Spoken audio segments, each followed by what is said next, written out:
Hello बच्चों, welcome to trending tutor. स्वागत है आपका एक बार फिर से ट्रेंडिंग ट्यूटर में। और आई होप आप सब बहुत मज़े में होंगे और आप सबकी तैयारी भी बहुत अच्छी चल रही होगी। अब तो लास्ट के 3 मंथ्स रह गए हैं, तो आई होप आप अच्छे से पढ़ाई कर रहे होंगे। ठीक है, तो चलिए आज हम स्टार्ट कर रहे हैं हमारा इलेक्ट्रिसिटी का लेक्चर नंबर 5। ओके, तो आपने 4 लेक्चर अच्छे से देख लिए हैं। ठीक है, मैं यही उम्मीद करता हूँ कि आपने 4 लेक्चर अच्छे से देख लिए होंगे, तभी आप ये लेक्चर देख रहे हो। लेक्चर कंटिन्यूटी में ही देखना, तभी आपको अच्छे से चीज़ें क्लियर होगी और आपके सारे क्वेश्चंस भी हो रहे होंगे। ठीक है, जो भी लेक्चर देखते हो उससे रिलेटेड क्वेश्चन आप अपनी जो हेल्प बुक है आपके पास, टुगेदर विद है, एवरग्रीन है, ठीक है, उनमें से अटैम्प्ट किया करो बेटा। ऑल इन वन होगी किसी के पास तो सब अटैम्प्ट करो। ठीक है, ताकि आपको कॉन्फिडेंस आए कि हाँ, जो मैं पढ़ रहा हूँ वो अच्छे से मेरे को याद भी हो रहा है और मेरे कॉन्सेप्ट्स भी क्लियर हो रहे हैं। ठीक है, तो चलिए लेक्चर स्टार्ट करते हैं। और उससे पहले वीडियो को शेयर कर दो और जिसने सब्सक्राइब नहीं किया वो सब्सक्राइब कर लो। तो आज हम पढ़ने जा रहे हैं रेजिस्टेंस के बारे में। तो रेजिस्टेंस क्या होता है? रेजिस्टेंस बेसिकली अगर हम देखें तो हर्डल है। ठीक है, ऑब्स्टेकल है। ठीक है, जैसे सड़क पे आपका क्या होता है, एक स्पीड ब्रेकर होता है ना, वैसे ही आप इसको मान सकते हो कि स्पीड ब्रेकर है। स्पीड ब्रेकर की तरह है ये, स्पीड आपकी क्या कर देगा, कम कर देता है। बस वैसे ही वायर्स के अंदर या स्पेशल इक्विपमेंट्स के अंदर क्या होता है, हमारा एक टर्म होती है जिसे हम बोलते हैं रेजिस्टेंस। अब रेजिस्टेंस क्या करेगा, ये अगर कंडक्टर है, इसमें से करंट चलेगा, इसमें से अगर करंट जा रहा है तो ये करंट के रास्ते में क्या होगा, एक ये समझ लो रोड ब्लॉक की तरह है। ये एक रेजिस्टेंस है, ऑब्स्टेकल है, स्पीड ब्रेकर है। ये करंट को चलना क्या करेगा, मुश्किल कर देगा करंट का चलना। जैसे अब आप इमेजिन करो, आप एक सड़क पे चल रहे हो और उसमें ना हर 10 मीटर पे क्या आ रहा है, एक स्पीड ब्रेकर आ रहा है, तो आपका चलना बहुत ज़्यादा मुश्किल हो जाएगा। वैसे ही कंडक्टर्स के अंदर, ठीक है, वायर्स के अंदर या स्पेशल इक्विपमेंट्स भी होते हैं हमारे, जिसमें हम स्पेशली रेजिस्टेंस बढ़ाते भी हैं यूज़ करने के लिए उनको। तो रेजिस्टेंस क्या करता है, रेजिस्टेंस हर्डल का काम करता है, करंट को रोकने का काम करता है कि करंट नहीं जाना चाहिए आगे। ठीक है, करंट आपका आगे नहीं जाना चाहिए। अब देखो ये इतनी बड़ी डेफिनेशन लिखी हुई है, ये क्या है, इसको भी एक बार पढ़ लेते हैं और फिर समझते हैं। When the electron move from one part of conductor to other part, जब इलेक्ट्रॉन, ठीक है, ये स्टेटमेंट से थोड़ा सा दिमाग क्या हो जाएगा, खराब हो जाएगा, लेकिन शांति रखना, धीरे से समझना। जब इलेक्ट्रॉन मूव करते हैं एक पार्ट से दूसरे पार्ट पे, they collide with the other electrons. अब ये बहुत ज़्यादा इंपॉर्टेंट है। अब हमने क्या, किस लिए इंपॉर्टेंट है ये, ठीक है, इसमें मैं लिख देता हूँ यहाँ पे, ये इंपॉर्टेंट चीज़ है। हमने तो बोल दिया कि यार वायर में क्या है, रेजिस्टेंस होगा, वो करंट को जाने से रोकेगा। ये रेजिस्टेंस आया कहाँ से? स्पीड ब्रेकर तो सरकार ने बनाया ना, जिसने रोड बनाई है उसी ने स्पीड ब्रेकर भी बनाए हैं। ठीक है, अब जिसने वायर बनाई है, क्या उसी ने ही रेजिस्टेंस भी डाल के दी है वायर के अंदर? नहीं। रेजिस्टेंस कहाँ से आया, ये सारा की सारी थ्योरी वो लिखी हुई है। ठीक है, रेजिस्टेंस का कारण क्या है, cause of resistance, what is the cause of resistance. यहां पे मैं इसको लिख देता हूं, इसके ऊपर कॉज ऑफ रेजिस्टेंस। रेजिस्टेंस का कारण क्या है, आ कहां से गया रेजिस्टेंस वायर के अंदर? लास्ट चैप्टर में, सॉरी लास्ट लेक्चर में हमने रेजिस्टेंस को देखा है कि रेजिस्टेंस हम ग्राफिकली कैसे निकाल सकते हैं, फॉर्मूले से कैसे निकाल सकते हैं, हमने क्वेश्चन भी करे। बट ये आया कहाँ से, है ना, होता क्या है ये? तो ये चीज़ अब आप समझना। एक कंडक्टर है, अब कंडक्टर किससे बना है, किसी ना किसी मटेरियल से बना होगा। मटेरियल के मतलब मैटर है, वो मैटर पे क्या होंगे, एटम्स भी होंगे। ठीक है, एटम्स भी होंगे। और अगर ये कंडक्टर है तो इसके पास फ्री इलेक्ट्रॉन्स भी होंगे। इनके पास क्या होंगे, फ्री इलेक्ट्रॉन्स भी होंगे, तभी तो ये कंडक्टर है। ये चीजें हम पढ़ चुके हैं ना।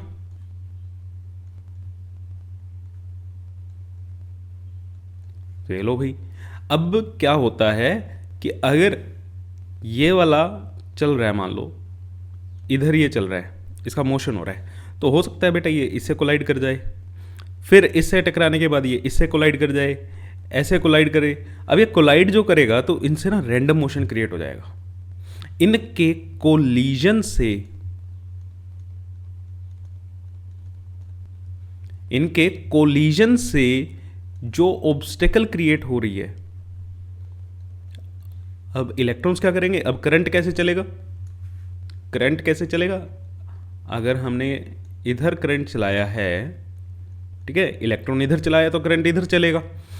तो ये क्या कर रहे होंगे, ये ज़रूरी नहीं है बेटा सीधा सीधा चलेंगे, ये एक दूसरे से कोलाइड भी कर रहे होंगे, ये एक दूसरे से क्या हो सकता है, कोलाइड भी करें। इनके कोलिजन से जो करंट को चलने में प्रॉब्लम होगी, ठीक है ना, इनके चलने से, इनके कोलिजन से जो प्रॉब्लम क्रिएट हो रही है, उस प्रॉब्लम को हम कह रहे हैं रेजिस्टेंस।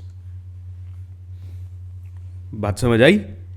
रेजिस्टेंस ऐसी कोई चीज नहीं है कि आ गया है, ठीक है। रेजिस्टेंस कैसे डेवलप हुआ, वायर्स में रेजिस्टेंस आ कहां से जाता है, तो वायर में रेजिस्टेंस का कारण आपके सामने है, आपकी स्क्रीन पे दिख ही रहा है आपको अच्छे से, कि जब इलेक्ट्रॉन्स चलते हैं, यही लिखा हुआ है स्टेटमेंट में भी, when electrons move from one part of conductor to other part they collide with the electrons. Electron से भी कोलाइड कर सकते हैं, ठीक है, और एटम से भी कोलाइड कर सकते हैं, या उसमें आयंस प्रेजेंट है बॉडी में, किसी भी चीज़ से क्या कर सकते हैं, कोलाइड कर सकते हैं कंडक्टर की। इन्हीं कोलिजन्स के कारण यहाँ पे ऑब्स्ट्रक्शंस क्रिएट होती हैं, ओपोजिशंस क्रिएट होती हैं, इस करंट को चलने में प्रॉब्लम आती है, ठीक है, इस करंट को चलने में क्या आती है, प्रॉब्लम आती है। तो इसी प्रॉपर्टी को हम क्या कहते हैं, रेजिस्टेंस कहते हैं। इसी प्रॉपर्टी को हम क्या कहते हैं, रेजिस्टेंस कहते हैं। आई बात समझ? क्लियर है? रेजिस्टेंस क्या होता है, रेजिस्टेंस कोई स्पेशल कहीं से चीज़ नहीं डाल दी है आपने वायर के अंदर, या किसी भी इक्विपमेंट के अंदर, किसी भी इलेक्ट्रिक अप्लायंस के अंदर। रेजिस्टेंस खुद डेवलप होता है।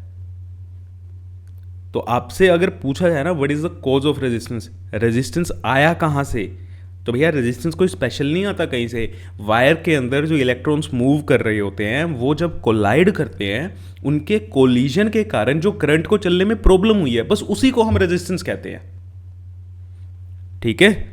उसी चीज को हम क्या कहते हैं, रेजिस्टेंस कहते हैं। तो आई होप आपको रेजिस्टेंस बहुत अच्छे से क्लियर होगा। तो सिंपल भाषा में अगर लिखना चाहें, 3 इडियट की बात बोलें, तो अगर सिंपली बताओ सर क्या कह रहे हो, तो रेजिस्टेंस क्या है भैया, एक हर्डल है। क्लियर है? रेजिस्टेंस क्या है, एक हर्डल है in the path of current. बस सिंपल लिखना है, डेफिनेशन आप लिख सकते हो। आपको अब ये चीज़ पूरी क्लियर है, तो इंग्लिश तो बना ही लोगे, इतने स्मार्ट बच्चे तो आप हो ही हो। तो मेरे हिसाब से अब ये चीज़ें क्लियर हो गई हैं कि रेजिस्टेंस होता क्यों है। अब देखो ये डायग्राम से आपको पता भी चल रहा है ना, ये भाई साहब अगर रेजिस्टेंस हैं, कितना जोर लगा के करंट को रोक रहे हैं, बस ये काम होता है रेजिस्टेंस का। Resistance is the hurdle, is the obstacle in the path of current.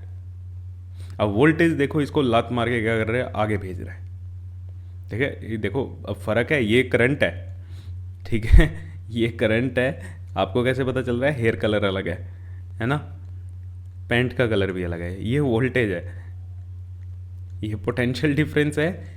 ये इसको धक्के मार मार के क्या कर रहा है, आगे भेज रहा है, रेजिस्टेंस इसको रोक रहा है। बस ये काम होता है रेजिस्टेंस का। ये पिक्चर आपको अगर समझ आ गई, इसको दिमाग में बिठा लेना। ये करंट जाना चाहेगा, रेजिस्टेंस क्या करेगा, रोकेगा, पीछे से वोल्टेज क्या देगा, धक्का मारेगा करंट को, अरे भाई जा तू यहाँ से, ठीक है। तो रेजिस्टेंस क्लियर हो गया? रेजिस्टेंस क्लियर है सभी बच्चों को? कमेंट सेक्शन में लिख देना यस। रेजिस्टेंस को रिप्रेजेंट हम करते हैं आर से, ठीक है। ओम्स लॉ से हमने सीखा था लास्ट लेक्चर में भी, ओम्स लॉ से आप आर की वैल्यू निकाल सकते हो अगर आपको पोटेंशियल डिफरेंस पता है, और करंट उसमें से कितना पास कर रहा है कंडक्टर से, वो आपको पता है, ठीक है। ग्राफिकली हमें निकालना आता है, ग्राफिकली हमें निकालना आता है भैया। अगर ये वी आई ग्राफ है, वी आई ग्राफ की जो स्लोप होती है, ये जो इसकी स्लोप होगा वो क्या देगा आपको, करंट रेजिस्टेंस की वैल्यू देगी। Slope of V I graph is equal to resistance. तो हमने दो मेथड तो ये सीख लिए थे, ठीक है।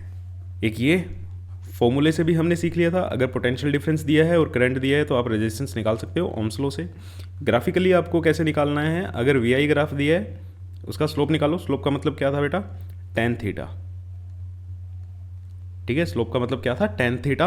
अगर इसको किसी बच्चे को अभी भी इसमें दिक्कत है तो कमेंट कर देना भाई, ठीक है। लास्ट लेक्चर में हमने बड़ा डिटेल में कवर किया है इसको। तो अब देखो रेजिस्टेंस किन किन चीज़ों पे डिपेंड करता है, रेजिस्टेंस किस किस चीज़ों पे डिपेंड करता है। सबसे पहला फैक्टर है लेंथ ऑफ कंडक्टर। सबसे पहला फैक्टर है लेंथ ऑफ कंडक्टर। एक वायर ये है, इसकी लेंथ देखो ज़्यादा है, एक वायर 2, क्रॉस सेक्शन दोनों का सेम है। इसका क्रॉस सेक्शन अगर ए है तो इसका भी क्रॉस सेक्शन क्या है, ए ही है। एरिया ऑफ क्रॉस सेक्शन समझते हो ना, एरिया ऑफ क्रॉस सेक्शन बेटा पता है ना, वैसे बताया हुआ है जहाँ से ये पास करेगा, ये चीज़ क्या है, एरिया ऑफ क्रॉस सेक्शन है।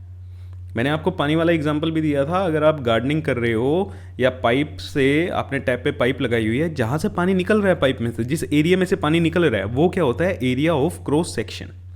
तो क्रॉस सेक्शन इन दोनों वायर्स का क्या है, सेम है। एक की लेंथ ज़्यादा है, एक की लेंथ क्या है, कम है। तो ओब्वियसली आप ये मान के चलो, जैसे आपकी सड़क है, एक सड़क ये है, एक सड़क ये है। जो छोटी सड़क है उस पर आपको कम ब्रेकर मिलेंगे ना, जो बड़ी सड़क है उस पर आपको क्या मिलेगा, ज़्यादा ब्रेकर मिलेंगे। जो एक सड़क बहुत लंबी है उस पर स्पीड ब्रेकर मिलने के चांसेस ज़्यादा हैं या नहीं है, ज़्यादा होंगे। हाईवेज़ की बात नहीं कर रहे, ठीक है। तो एक सड़क लंबी है, एक सड़क छोटी है। छोटी सड़क पे आपको कम स्पीड ब्रेकर मिलेंगे, बड़ी सड़क पे आपको ज़्यादा स्पीड ब्रेकर मिलेंगे। तो सेम काम यहीं पे है, और स्पीड ब्रेकर ही क्या है, हमारे रेजिस्टेंस है ना। तो अब आपको एनालॉजी से क्लियर हुआ, स्पीड ब्रेकर वाली एनालॉजी से क्लियर हुआ कि जो रेजिस्टेंस है is directly proportional to length of conductor, is directly proportional to length of conductor. Means अगर लेंथ ज़्यादा होगी तो रेजिस्टेंस भी क्या होगा, ज़्यादा होगा। डायरेक्टली प्रोपोर्शनल है, लेंथ ज़्यादा होगी कंडक्टर की तो रेजिस्टेंस क्या होगा, ज़्यादा होगा। तो यहाँ से हम क्या लिख सकते हैं कि resistance of wire 1 is greater than the resistance of wire 2। अब जब हम ये लेंथ का कंपैरिजन कर रहे हैं, मैं आपको बता रहा हूँ, एरिया हमने सेम लिया है, टेम्परेचर हमने सेम लिया है, बाकी सब कंडीशंस हम सेम लेके चल रहे हैं, सिर्फ हमने लेंथ को वेरी किया है। क्लियर। तो लेंथ ऑफ कंडक्टर पे पहली चीज रेजिस्टेंस डिपेंड करता है। कैसे डिपेंड करता है, डायरेक्टली प्रोपोर्शनल होता है। जिसकी लेंथ ज़्यादा उसका रेजिस्टेंस ज़्यादा। तो यहाँ से अगर आप देखोगे तो वायर 1 की लेंथ ज़्यादा है, वायर 2 की लेंथ कम है, तो वायर 1 का रेजिस्टेंस ज़्यादा होगा, वायर 2 का रेजिस्टेंस कम होगा। आप स्पीड ब्रेकर वाली एनालॉजी से भी समझ गए होंगे। तो चलो नेक्स्ट देखते हैं। नेक्स्ट है एरिया ऑफ क्रॉस सेक्शन। इस बार देखो हमने लेंथ सेम ली है, लेंथ दोनों की क्या है, सेम है। इसकी लेंथ अगर L है तो वायर 1 की लेंथ भी क्या है, L ही है। बट इसका क्रॉस सेक्शन देखो, इसका अगर A है तो इसका A डैश होगा, कम ही लग रहा है, लग ही रहा है यार। वो वाली वायर क्या है, काफ़ी ज़्यादा थिक है, मोटी वायर है ना, क्या है, मोटी वायर है। अच्छा यहाँ से आप यहाँ से क्या लिख सकते हो कि longer wire has higher resistance. लंबी होगी जितनी wire, longer wire has high resistance. जितनी तार आपकी लंबी होगी, अगर दो तारों को कंपेयर कर रहे हो, बाकी सब चीज़ें सेम हैं, तो लंबी वाली वायर का क्या होगा बेटा, रेजिस्टेंस ज़्यादा होगा। और यहाँ पे देखो एरिया ऑफ क्रॉस सेक्शन ज़्यादा है। अब इसको कैसे समझोगे भैया, एक सड़क आपके पास ये है और एक सड़क आपके पास ये है। ठीक है, टू वे ही है, मतलब आप इसमें इधर भी जा सकते हैं और इधर भी, ऐसे ही इधर भी और इधर भी। तो किस पे चलना आसान है, किस पे आप ज़्यादा कंफर्टेबल चल सकते हो, किस पे ज़्यादा व्हीकल चल सकते हैं? ऑब्वियसली बड़ी वाली पे ना, इस वाली पे चलना इजी रहेगा आपके लिए, कंफर्टेबल रहेगा। इधर से साइड से अगर बस निकल गई, कोई ट्रक निकल गया तो आपको परेशानी होगी या नहीं होगी? होगी। तो पतली सड़क पे चलना मुश्किल है, चौड़ी सड़क पे चलना थोड़ा आसान है। सड़क काफ़ी चौड़ी है, वाइडर है। क्लियर है ये चीज़? तो ये समझ लो, ये क्या है, आपका करंट है। चलना किसे है? वायर के अंदर किसे चलना है? करंट को चलना है। सड़क के ऊपर आप चल रहे हो, वायर के अंदर कौन चलेगा? करंट चलेगा, है ना? तो किस रोड पे आपको चलना आसान है? जो रोड क्या है, वाइड है, जिसका एरिया ऑफ क्रॉस सेक्शन क्या है, ज़्यादा है। चलना इजी है, इसका मतलब क्या है? रेजिस्टेंस कम है। चलना इजी है, करंट के लिए चलना आसान है, तो मतलब क्या है? करंट को कौन रोकता है? रेजिस्टेंस ही तो रोकता है यार। तो आपको यहां पे चलना आसान हो रहा है, तो मतलब यहां पे रेजिस्टेंस कम है ना? तो जो वाइड वाली आपकी सड़क है उस पे आपको चलना आसान है, क्योंकि उस पे रेजिस्टेंस कम है। ओके, तो आप फिर से एनालॉजी समझ आई? देखो, ये चीज़ें मैं रब कर रहा हूँ क्योंकि ये सिर्फ समझाने के लिए, आपको लिख के नहीं आना ये। तो यहाँ से मुझे क्या पता चला कि जो रेजिस्टेंस है is inversely proportional to area of cross section.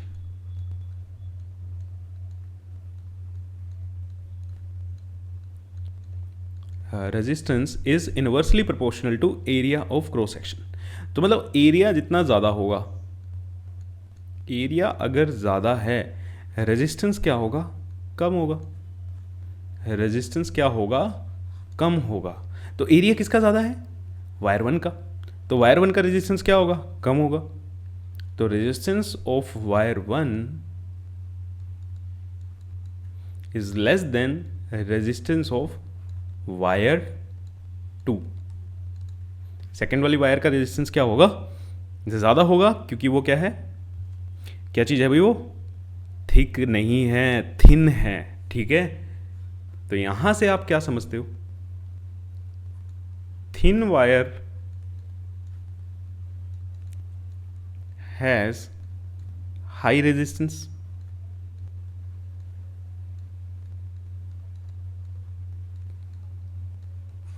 तो पीछे हमने देखा जो लंबी होती हैं वायर उनका रेजिस्टेंस ज़्यादा है, और जो पतली होती हैं वायर उनका रेजिस्टेंस क्या होता है? ज़्यादा होता है। ठीक है, तो अगर यहाँ पे हम लिखना चाहें तो हमने दो चीज़ देखी, longer and thinner wire. Thin लिख लो, simple. Thin wire has high resistance.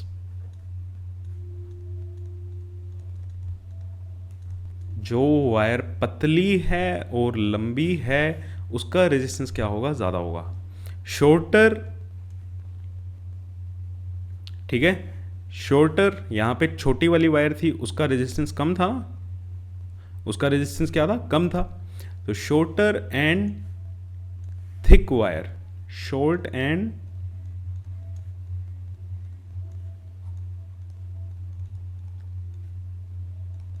thick wire has low resistance।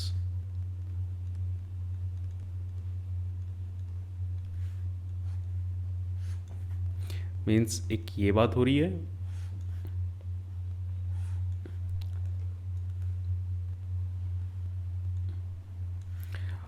और एक ये है वायर।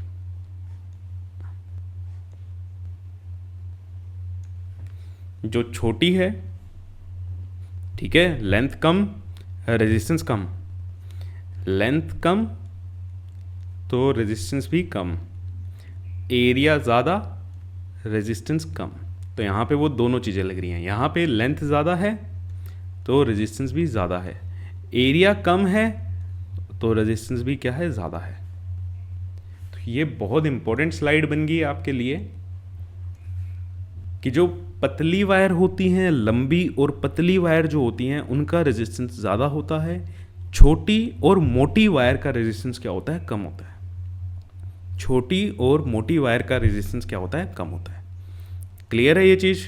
कोई डाउट हो तो देखो कमेंट सेक्शन में लिखो, तभी मैं अगले लेक्चर में आपके डाउट क्लियर करूँगा। ओके, जो भी चीज़ होती है ना बेटा आप लिख दिया करो, इसमें शर्माने की कोई बात नहीं है, मैंने ये चीज़ बार बार बोली हुई है। नेक्स्ट है नेचर ऑफ मटेरियल पे। भैया ये मटेरियल डिपेंडेंट होता है, हर एक मटेरियल का देखो अलग अलग रेजिस्टेंस हो सकता है। अब यहाँ पे देखो लेंथ सेम, एरिया सेम,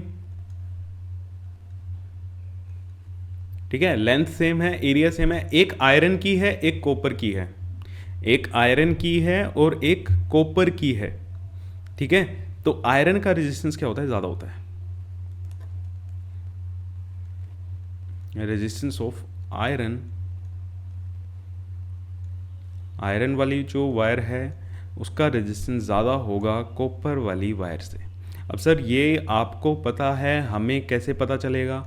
आगे बेटा एक टर्म आएगी रेजिस्टिविटी, ठीक है, उससे आपको ये पता चलेगा। सबकी वैल्यूज़ गिवन होती है, सबकी वैल्यू क्या होती है, गिवन होती है। आयरन वाली वायर की वैल्यू भी गिवन होगी, कॉपर वाली वायर की वैल्यू भी गिवन होगी। आप दोनों को कंपेयर करके बता सकते हैं, ठीक है। यहाँ पे कोई और वायर लगा लो एल्यूमिनियम, उसकी वैल्यू गिवन होगी, तो हम कंपेयर करके बता सकते हैं। क्लियर है? यहाँ पे सिर्फ इतना बताना था आपको कि नेचर पे भी मटेरियल के डिपेंड करता है कि मटेरियल किस चीज़ का बना हुआ है। यहाँ पे आयरन का बना हुआ है, यहाँ पे कॉपर का बना हुआ है। और बाय डिफ़ॉल्ट आप थोड़ी सी कॉमन सेंस अगर लगा के देखो, आपके घर में जितनी भी वायरिंग हुई हुई है वो कौन सी वायर है, उसमें कौन सी वायर यूज़ की है, कॉपर की तो यूज़ की है।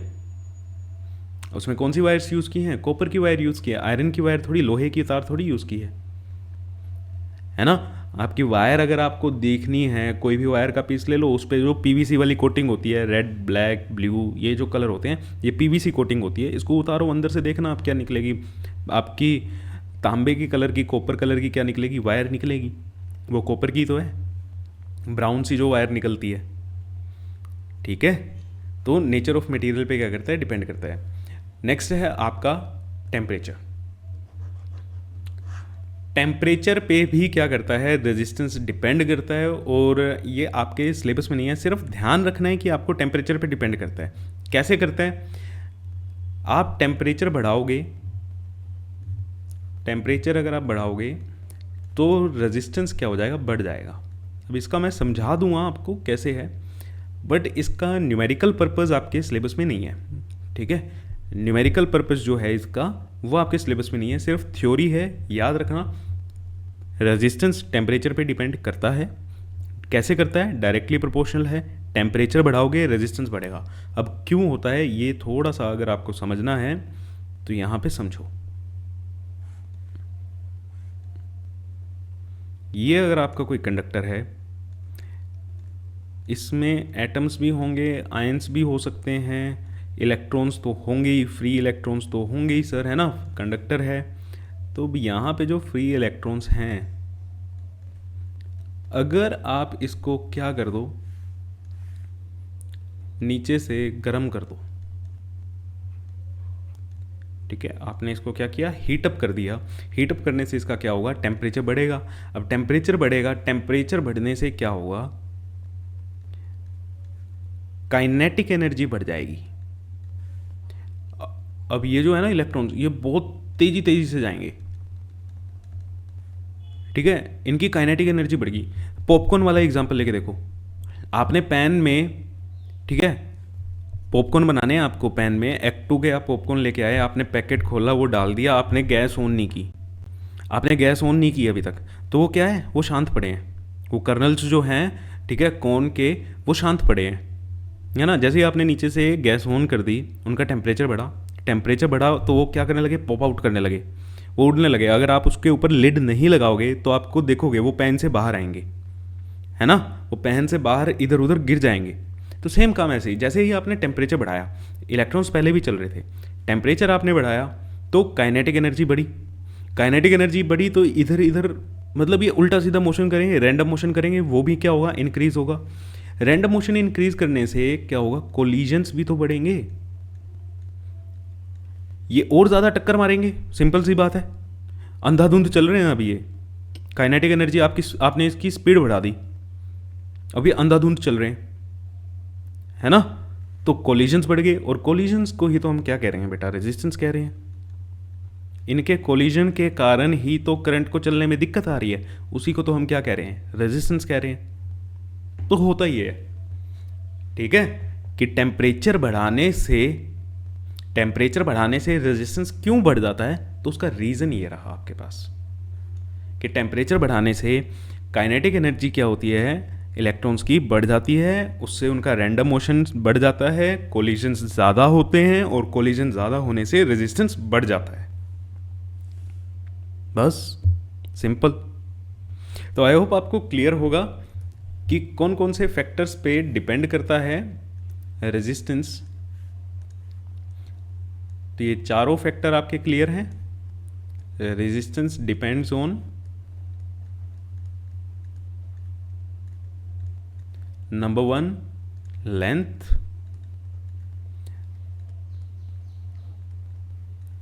लेंथ ऑफ कंडक्टर, और इनमें रिलेशन कैसा है, directly proportional. Number 2 area of cross section, area of cross section. Number 3, और यहां पे भी रिलेशन याद रखना, इनवर्सली प्रोपोर्शनल का है। नंबर 3 क्या है, nature of conductor, nature of material, कैसे मटेरियल का बना हुआ है, क्योंकि मटेरियल अलग अलग तरीके से ना, अलग अलग मटेरियल अलग अलग हिसाब से बिहेव करता है, ठीक है। आप समझने को समझ सकते हो, रबड़ और क्ले का एग्जांपल देख लो, दोनों ही दबती हैं, लेकिन दोनों का, एक को आप फर्श पे फेंकोगे, एक चिपक जाएगी, एक बाउंस करेगी, है ना। तो अलग अलग मटेरियल अलग अलग बिहेव करता है। और चौथा है हमारा टेम्परेचर। इन 4 चीज़ों पे रेजिस्टेंस क्या करता है, डिपेंड करता है। तो ये चारों आपको समझ आ गए हैं तो कमेंट में यस लिख देना, अगर कोई डाउट है तो डाउट लिख देना भाई। क्लियर, नेक्स्ट क्लास में हम वो भी देखेंगे। तो चलो, ये क्या है, ये एक क्वेश्चन है, चलो आपके लिए, क्वेश्चन को रीड करो जल्दी से, ठीक है। बीच में क्वेश्चन आ गया, चलो क्वेश्चन को कर लेते हैं। अभी आगे टॉपिक था हमारा, ठीक है, आपको ही पता है ना, वो फॉर्मूला ड्राइव करना है, तो उसको भी करते हैं। उससे पहले ये क्वेश्चन कर लेते हैं। A torch bulb when cold, जब वो ठंडा है तो उसका रेजिस्टेंस है, मतलब कोई बल्ब है जब ये कोल्ड कंडीशन में, मतलब ठंडा है, मतलब आप ये लगा के देखो, आपकी जो घर में CFL है वो एक जल नहीं रही है, तो उसका रेजिस्टेंस क्या है, 1 ओम है। It draws a current of 0.3 ampere when glowing from a source of 3 volt. जब इसको एक 3 वोल्ट के सोर्स से करंट मिलता है, कितना करंट निकालता है ये, 0.3 एम्पियर का करंट लेता है। इसमें 0.3 एम्पियर का क्या आ रहा है, करंट आ रहा है, तो ये ग्लो कर रहा है। तो अब इसका रेजिस्टेंस क्या होगा, जब ये ग्लो कर रहा है तब इसका रेजिस्टेंस क्या होगा, और अगर चेंज होगा तो उसका रीज़न आप बता दो, चेंज होगा तो उसका रेजिस्टेंस आप बता दो, ठीक है। तो चलो इसका रेजिस्टेंस निकाल लेते हैं भाई, सिंपल है। रेजिस्टेंस क्या आएगा हमारा, V/I। V की वैल्यू हो गई हमारे पास 3 वोल्ट, I की वैल्यू होगी 0.3 एम्पियर। तो 3/0.3, तो ये कितना आ गया, 10 ओम। ये कितना आ गया, 10 ओम। तो मीन्स जब ये ग्लो कर रहा है, ठीक है, जब ये ग्लो कर रहा है तो इसका रेजिस्टेंस कितना आया, 10 ओम।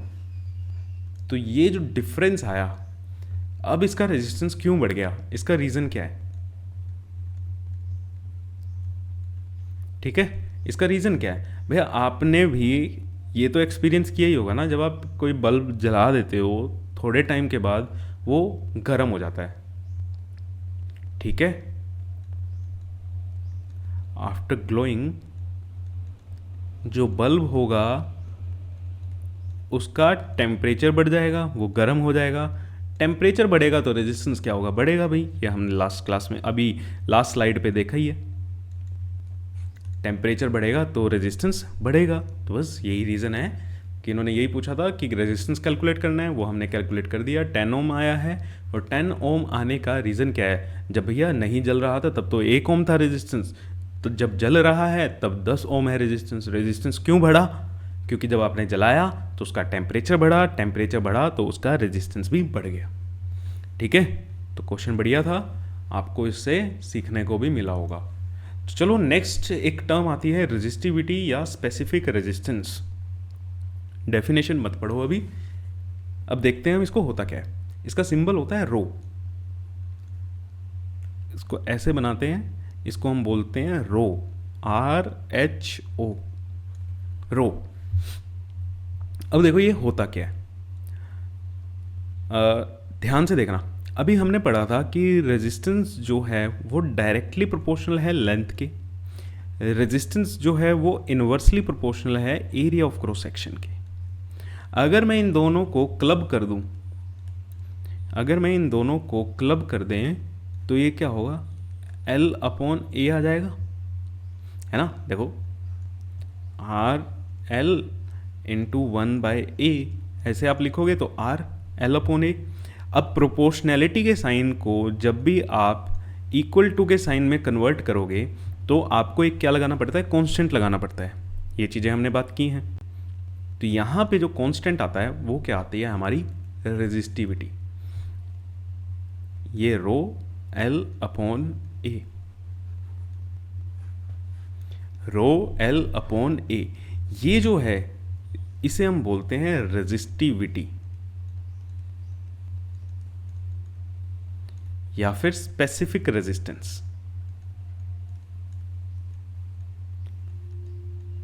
रेजिस्टिविटी या फिर स्पेसिफिक रेजिस्टेंस, ठीक है, बहुत इंपॉर्टेंट टर्म है ये। अब देखो R = रो L/A। अब ये कहां पे यूज होगी बेटा, देखो अगर हमें किसी कंडक्टर के डायमेंशंस दे दिए जाएं, डायमेंशन इन द सेंस कोई कंडक्टर की लेंथ आपको दे दी है, कंडक्टर का एरिया ऑफ क्रॉस सेक्शन आपको दिया हुआ है, कंडक्टर का मतलब वायर आपकी, ठीक है, उसका एरिया ऑफ क्रॉस सेक्शन दिया हुआ है, और इसका रेजिस्टेंस पूछें तो आप यहां से निकाल सकते हो। आपको क्या, अब कहोगे सर रेजिस्टिविटी का हमें कहां से पता चलेगा, वो टेबल होती है बेटा। रेजिस्टिविटी हर एक सब्सटेंस की गिवन होती है, आपको मटेरियल की रेजिस्टिविटी क्या होती है, गिवन होती है। क्लियर। तो अब हमारे पास एक और तरीका आ गया रेजिस्टेंस निकालने का। अभी तक आपने ग्राफिकली देखा था, ओम्स लॉ से देखा था, अब एक नया, अगर आपको वायर के डायमेंशंस दिए हो, dimension in the sense length दी हो, एरिया दिया हो, रेजिस्टिविटी दी हो, तो आप रेजिस्टेंस निकाल सकते हो।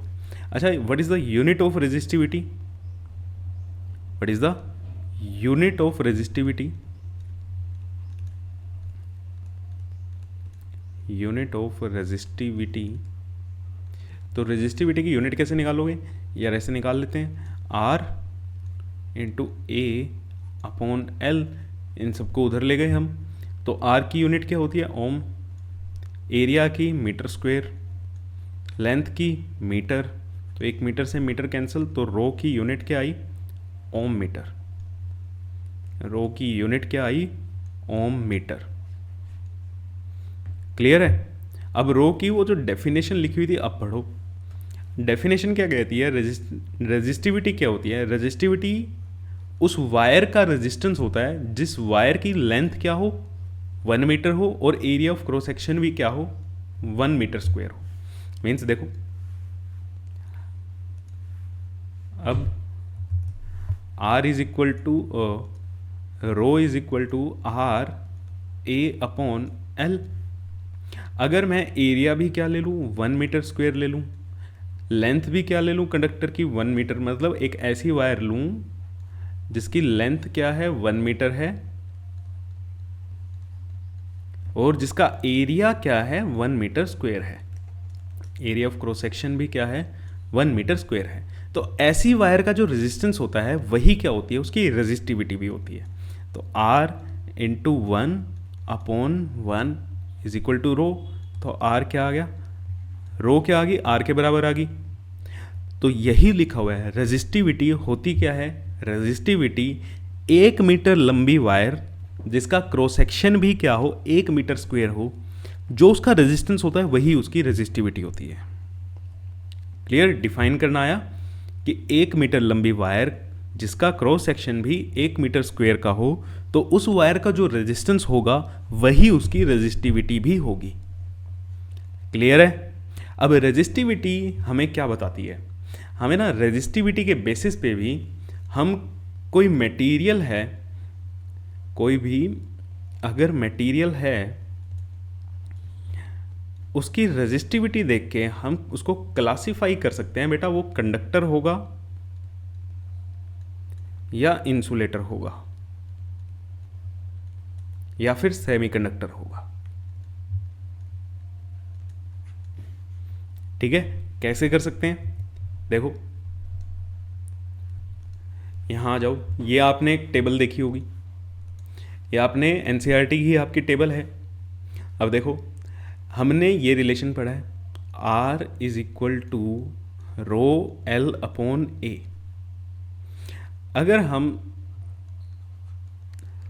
बाकी सब कोई वायर है, मटेरियल अलग अलग कर दें, मटेरियल क्या कर दें, अलग अलग कर दें, ये 1 मीटर कर दिया, इसको 1 मीटर स्क्वायर कर दिया, तो जिसकी रेजिस्टिविटी ज़्यादा होगी उसका रेजिस्टेंस भी क्या होगा, ज़्यादा होगा। भैया रेजिस्टिविटी और रेजिस्टेंस डायरेक्टली प्रोपोर्शनल है, रेजिस्टिविटी और रेजिस्टेंस क्या है, डायरेक्टली प्रोपोर्शनल है। जिसकी रेजिस्टिविटी ज़्यादा उसका रेजिस्टेंस ज़्यादा, और अगर रेजिस्टेंस ज़्यादा होगा तो करंट तो क्या चलेगा, कम। करंट के लिए दिक्कत बढ़ गई, करंट उसमें से क्या हो जाएगा, कम हो जाएगा।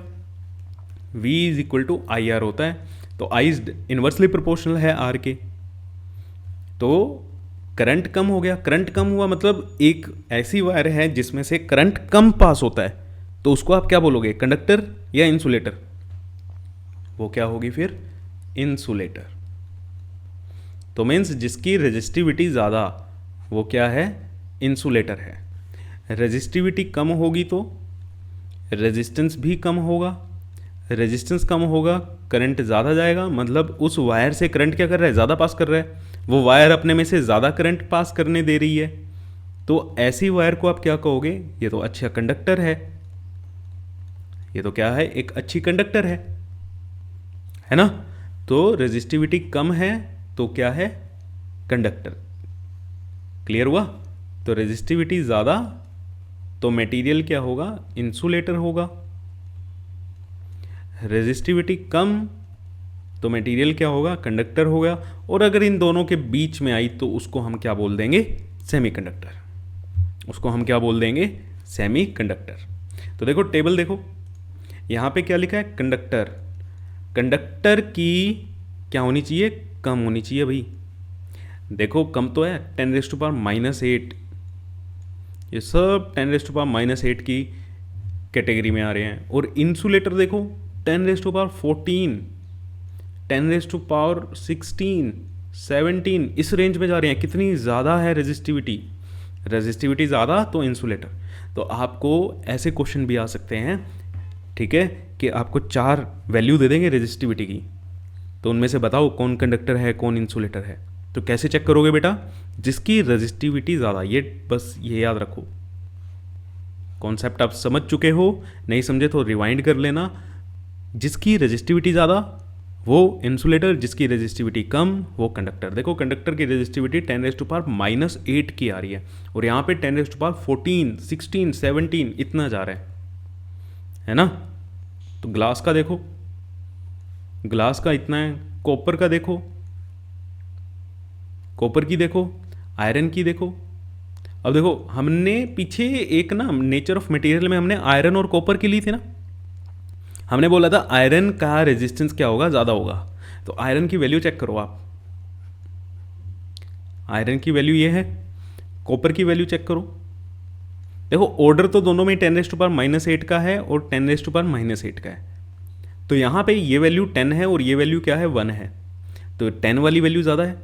आयरन की रेजिस्टिविटी ज़्यादा है, कॉपर की रेजिस्टिविटी कम है। कॉपर की रेजिस्टिविटी कम तो रेजिस्टेंस भी कम, आप कह रहे होगे ना सर नेचर ऑफ मटेरियल में आपको कैसे पता चल गया कि आयरन का रेजिस्टेंस ज़्यादा है? ये टेबल गिवन है बेटा, ये टेबल क्या है, गिवन है। देखो आयरन की रेजिस्टिविटी कॉपर की रेजिस्टिविटी से ज़्यादा है, तो रेजिस्टिविटी ज़्यादा तो रेजिस्टेंस भी ज़्यादा, इसलिए आयरन का रेजिस्टेंस भी ज़्यादा है। Doubt clear? ठीक है, तो अब आपको समझ आ गया होगा ये। अब एक चीज़ और, रेजिस्टिविटी में बच्चों को ना ये बड़ी कन्फ्यूजन होती है। R is equal to rho L upon A, ये फॉर्मूला आया। यहाँ से अगर हम रो की बात करें, is R A upon L, यहाँ से अगर आप रेजिस्टेंस सेम रखो, ठीक है, रेजिस्टेंस सेम रखो तो R को छोड़ दो, रेजिस्टिविटी ऐसा लगता है कि डायरेक्टली प्रोपोर्शनल है एरिया के और इन्वर्सली प्रोपोर्शनल है लेंथ के। बेटा ये चीज़ नहीं है, फॉर्मूले से मत देखना। रेजिस्टिविटी मटेरियल पे डिपेंड करती है, लेंथ और एरिया पे डिपेंड नहीं करती, ये मटेरियल की प्रॉपर्टी होती है। ठीक है, तो इसको नोट बना के लिखना, resistivity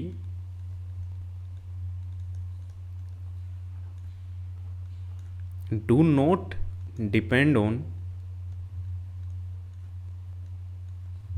length, resistivity does not depend on length and area of cross section।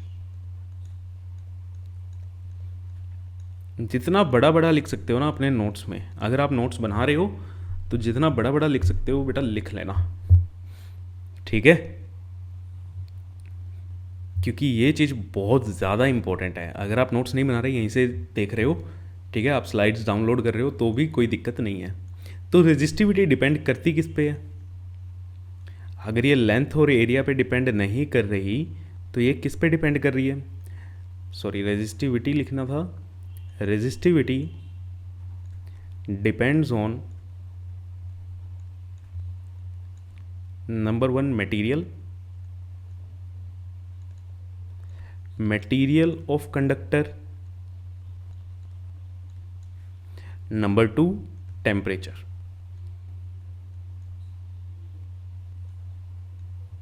Temperature ज़्यादा होगा रेजिस्टिविटी ज़्यादा होगी, इस चीज़ का आपको लोड नहीं लेना है, क्योंकि वो आपके टेम्परेचर वाला ना एलिमेंट आपके सिलेबस में है नहीं। बस आपको अगर पूछा जाए कि रेजिस्टिविटी किन 2 चीज़ों पे डिपेंड करती है तो वो मटेरियल पे और टेम्परेचर पे। मटेरियल वाला कॉन्सेप्ट आपके क्वेश्चंस में आएगा, ठीक है। अब कैसे आएगा देखो, एक ये वायर है,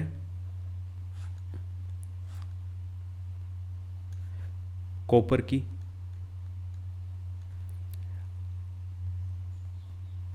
और एक ये वायर है, ये भी कॉपर की ही है। अब इन दोनों में आपको एक चीज तो दिख गई, लेंथ का भी फर्क है, एरिया ऑफ क्रॉस सेक्शन का भी फर्क है। बट जब इन दोनों का मटेरियल सेम है, मटेरियल क्या है, सेम है, कौन सा है, कॉपर ही तो है, दोनों ही किसकी बनी हुई है, कॉपर की बनी हुई है, तो इन दोनों की रेजिस्टिविटी क्या होगी, सेम होगी। अगर इसकी रेजिस्टिविटी हम ρ1 लें और इसकी रेजिस्टिविटी ρ2 लें तो ρ1 is equal to ρ2। Material same, resistivity same. देखो कॉपर की वायर है, एक लंबी है और एक पतली है, ये छोटी है और मोटी है। लास्ट टाइम रेजिस्टेंस के बारे में हमने बात की थी, जो लंबी और पतली वायर होती है उसका रेजिस्टेंस ज़्यादा होता है, जो छोटी और मोटी वायर होती है उसका रेजिस्टेंस कम होता है। ये कॉन्सेप्ट रेजिस्टिविटी के लिए नहीं है, ठीक है, ये कॉन्सेप्ट रेजिस्टिविटी के लिए नहीं है। मटेरियल सेम, सेम मटेरियल है तो रेजिस्टिविटी भी क्या होगा, सेम होगा। हाँ, इन दोनों का अगर आप रेजिस्टेंस निकालोगे तो अलग अलग आएगा बेटा, इन दोनों का रेजिस्टेंस अगर आप निकालोगे वो अलग अलग आएगा। इस टाइप के क्वेश्चन हम ना नेक्स्ट क्लास में करेंगे। अभी के लिए आपका एक होमवर्क भी मैं आपको देके जाता हूँ आज। difference between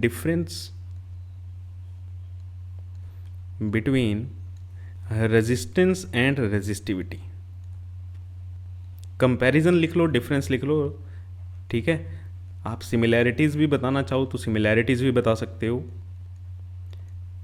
resistance and resistivity के ऊपर आपको काम करना है। नेक्स्ट क्लास में मैं इसको डिस्कस करूँगा आपके साथ, तब तक आप ये करके लेके आओगे, ठीक है। तो चलो अब हम एक दो क्वेश्चन कर लेते हैं। क्वेश्चन के बिना तो क्लास का मज़ा ही नहीं है ना। मेरी क्लास में आए हो, ट्रेंडिंग ट्यूटर पे आए हो, साइंस पढ़ रहे हो और क्वेश्चन ना करो तो ऐसा तो हो नहीं सकता। चलो, resistance of a wire 0.01 centimetre radius, इतना कोई वायर है,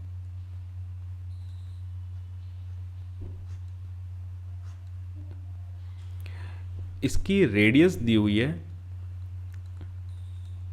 0.01 सेंटीमीटर, इसका रेजिस्टेंस दिया हुआ है 10 ओम, रेजिस्टिविटी भी दी हुई है 50 × 10⁻⁻8 ओम मीटर। अब यहाँ पे देखो एक गड़बड़, ये क्या दी हुई है, रेडियस क्या दी हुई है 0.01 सेंटीमीटर, तो आपको इसको मीटर में कन्वर्ट करना पड़ेगा। 0.01 × 10⁻⁻2 मीटर, या इसको लिख सकते हैं 10⁻⁻4 मीटर, ठीक है। यह जो 100 आएगा अपॉन में, उसको भी हम क्या ले गए, ऊपर ले गए, तो 10⁻⁻4।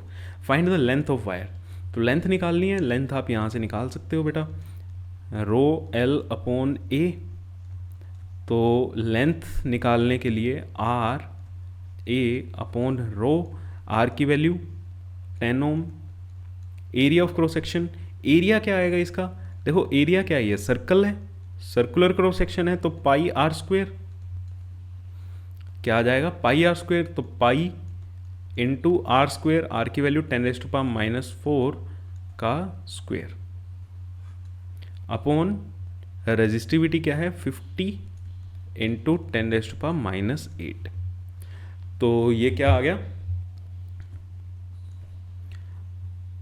यहाँ से 10⁻⁻8 से ये कैंसिल हो गया, वो भी 10⁻⁻8 बनेगा, ये भी। तो लेंथ कितनी आ गई, π/5, π/5 मतलब 3.14 डिवाइडेड बाय 5। तो अगर इसको आप करो तो ये 560 है ना, तो 0.6 मीटर के आसपास ये आएगी। एग्जैक्ट कैलकुलेशन अब आप कर सकते हो, मैंने रफली आपको बता दिया 0.626 के पास आएगी, 6 to 8 ऐसे ही। तो 0.6 लिख लो या 60 सेंटीमीटर आप लिख सकते हो, ठीक है। क्या हो जाएगा, सेंटीमीटर में अगर रिपोर्ट करना है तो ये 60 सेंटीमीटर के आसपास। वैसे तो एग्जैक्टली आप निकालना, मैंने आइडिया से आपको बता दिया 0.6 आ जाएगा ये, ठीक है। तो आप इसकी कैलकुलेशन कर लेना। नेक्स्ट क्वेश्चन, अब ये क्वेश्चन भी देखो कितनी बार आया हुआ है, 2014 में भी आया, 16 में भी आया, 2022 में भी आया है, तो प्रीवियस ईयर चल रहा है भाई। नेक्स्ट है, in the following figure 3 cylindrical conductor, एक ये ABC आपको दिखाए हुए हैं, इनका क्रॉस सेक्शन भी दिखाया हुआ है। इसका A है, लेंथ L, इसका area of cross section 2L, L/2, A/2 और L/2 है। If these 3 conductors are made of same material, यहाँ से हिंट क्या मिला आपको, मटेरियल सेम तो रेजिस्टिविटी सेम, मीन्स इन तीनों की रेजिस्टिविटी क्या है, सेम है। अगर इसकी हम रो ले लें तो इसकी भी क्या होगी, रो होगी, और इसकी भी क्या होगी, रो ही होगी, ठीक है, वैल्यू सेम होगी। एंड RA, RB, RC भी देयर रिस्पेक्टिव रेजिस्टेंस, इसका रेजिस्टेंस RA है, इसका रेजिस्टेंस RB है, इसका रेजिस्टेंस RC है। तो हमें RA/RB निकालना है और RA/RC निकालना है। तो हम पहले RA, RB, RC की वैल्यू निकाल लेते हैं। RA कितना आएगा, रेजिस्टिविटी है रो, लेंथ है L, एरिया है A, RA की वैल्यू ये आ गई। RB कितना आएगा, resistivity same, rho, length L/2, area 2A, तो ये क्या आ गया, rho L upon 4a। R C कितना आएगा,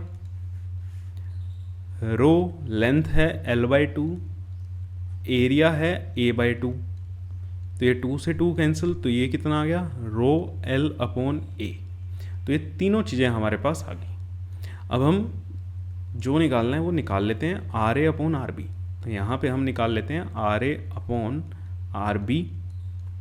तो आर ए की value rho L upon A upon R B की value rho L upon 4a। तो इससे ये कैंसिल, a से a कैंसिल और ये 4 ऊपर, R A upon R B is equal to 4। और R A upon R C निकालना है, R A upon R C. R A की value rho L upon A, R C की value rho L upon A, तो ये तो पूरा ही कैंसिल हो गया। तो R A upon R C क्या आया, 1। तो ये आपके आगे क्या आ गए, आंसर आ गए दोनों। ठीक है, देखो कितना इजी था, 2022 का क्वेश्चन है। क्लियर है? तो बस यहाँ पे हिंट क्या था, सेम मटेरियल। पिछले वाले क्वेश्चन में क्या चीज़ मेन था, पिछले वाले क्वेश्चन में ये ना यूनिट मेन थी, 1 सेंटीमीटर में दी हुई थी, उसको सिर्फ कन्वर्ट करना था। तो next question, calculate the resistance of metal wire.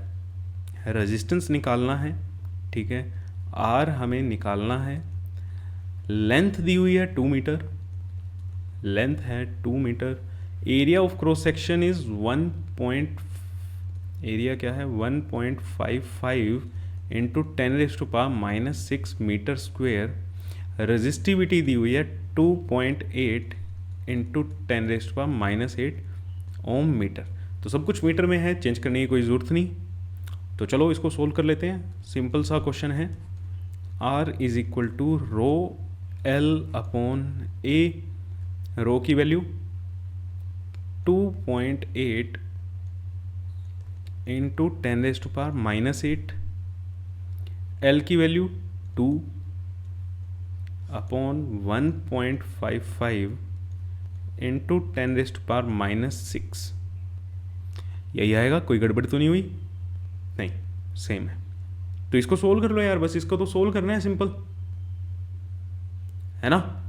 इसको अगर हम सोल्व करें तो ये कितना बनेगा, 460, ये 4.6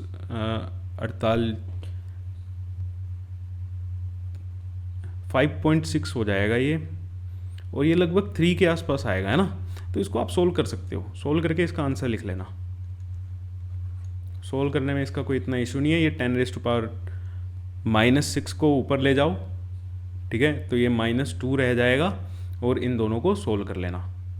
तो रफली तो ये 3 पॉइंट समथिंग आएगा, ठीक है।